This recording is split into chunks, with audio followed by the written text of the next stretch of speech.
கமலோட all time favourite ஸ்டாரான Sathyaraj தன்னோட shooting spot எக்ஸ்பீரியன்ஸை சொல்லி கூட்டத்தை கலகலக்க வச்சிருக்காரு. வீரநடைன்னு ஒரு படம் நான் நடிச்சிட்டு இருக்கிறோம். அந்த ஒரு காலகட்டம் எனக்கு படங்கள்லாம் சரியா ஓடல, எனக்கும் படங்களே இல்லை. அது ஒரு படம் தான் நடிச்சிட்டு இருக்கிறேன்.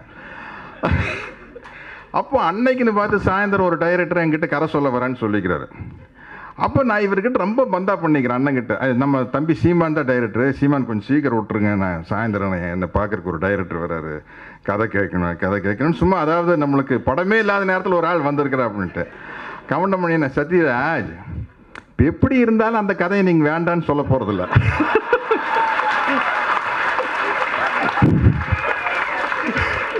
ஏன்னா நம்மளுக்கு கண்ணு கட்டின தூரத்துக்கு வேற எவனும் வரல. நீங்க எப்படி இருந்தாலும் கதவை சாத்தி தாள் போட்டுட்டு தான் அந்த கதையை தாக்க போறீங்க. ஏன்னா அவன் எந்திரிச்சு போயிட்டான்னு வச்சுங்களா, நம்மளுக்கு வேற படம் இல்லை. அதனால எதுக்கு இவ்வளவு ஃபில்டர் போடணும்னு எனக்கு சிரிப்பு தாங்க முடியல. சிரிச்சிட்டே இருக்கையில் அசிஸ்டன்ட் டைரக்டர் வந்து ஷார்ட் ரெடி அப்படின்னாரு. வர முடியாது போப்பா அப்படின்னாரு. Sir shot ready sir. வர முடியாதியா, இருக்கிறது ஒரே படம், இதையும் நடிச்சு தீர்த்தோம்னா அடுத்து நாங்கள் எங்கே போகிறது?